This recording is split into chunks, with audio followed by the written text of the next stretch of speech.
భోగి మంటలు, పిండి వంటలు, గాలిపటాలు సంక్రాంతి అనగానే మనకు గుర్తొచ్చే విషయాలు.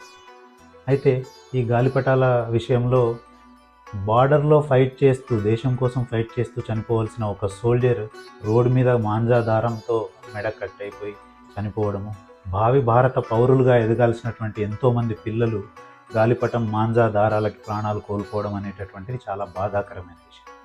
ఈ విషయంలో నేను చేసే కొన్ని సూచనలు పాటించండి. మన వంతు బాధ్యతగా విశాలమైన ప్రదేశాలలోనే గాలిపటాలు ఎగరవేయండి. విద్యుత్ వైర్లు ఉన్న చోట గాలిపటాలు ఎగరవేయకూడదు. తర్వాత రైలింగ్స్ లేని బిల్డింగ్స్ పైన గాలిపటాలు ఎగరవేయకండి. పిల్లలు మాత్రం పెద్దల పర్యవేక్షణలోనే గాలిపటాలు ఎగరవేయండి. మరియు నైలాన్ కానీ మెటాలిక్ మాంజా కానీ వాడకండి.